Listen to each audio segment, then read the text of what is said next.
Good evening and welcome to Tucker Carlson Tonight. The scandal swirling around Hollywood producer Harvey Weinstein has moved from the tabloids to the political pages tonight, and for good reason. There's no debate about Weinstein's behavior, no gray areas or room for conflicting interpretations. According to a new account in the New Yorker magazine, at least 13 separate women claim that Weinstein sexually assaulted or harassed them between 1990 and 2015. 4 say he masturbated in front of them. 3 accuse him of rape. Weinstein hasn't denied any of it. Indeed, the New Yorker has released tape in which he apparently confesses. I'm telling you right now. What do we have to do here? Nothing. I'm going to take a shower. You sit there and have a drink. Water. I don't drink. Can I stay on the bar? No, you must come here now. No.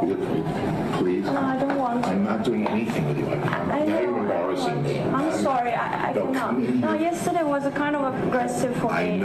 I need to know a person to be touched. I won't do a thing. I don't want do a thing, please. I swear I won't. Just sit with me. Don't embarrass me in the hotel. I'm here all the time. I'm feeling very uncomfortable right now. Please come in now, and 1 minute. And if you want to leave, when the guy comes with my jacket, yesterday you touched my breast. Oh, please, I'm sorry. Just come on. I'm used to that. Come on. Are you used to that? Yes, come in.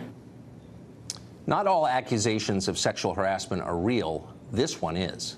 But the bigger scandal is the reaction to it, or the lack of reaction. Harvey Weinstein isn't just a movie producer. He's a political figure on the left, a major donor to the Democratic Party, a personal friend to countless liberal activists and politicians, all of which helps explain why the reaction from self-described defenders of women has been so muted.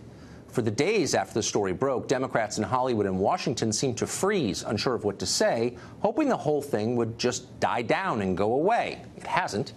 Those actors who lecture you from the Oscar podium every year about their virtue and your lack of it, suddenly silent.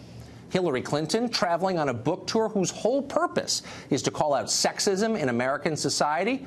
She said not a single word about her old friend Harvey Weinstein for 5 full days.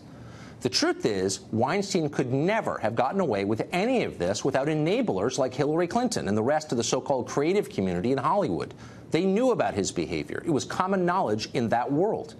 The New York Times came close to running a story about Weinstein's harassment more than a decade ago, but pulled back at the last minute under political pressure, which tells you a lot. None of this was a well-kept secret. It now seems clear that hundreds of people knew or suspected what Weinstein was doing, but stayed silent about it. That should not surprise us because it is hardly the first time it's happened. Director Roman Polanski raped a child and fled the country, but that didn't stop him from getting work in Hollywood, nor did it stop Hollywood from giving him an Oscar for Best Director in 2003. A few years later, Harvey Weinstein himself led a petition asking the authorities to cut Polanski a break.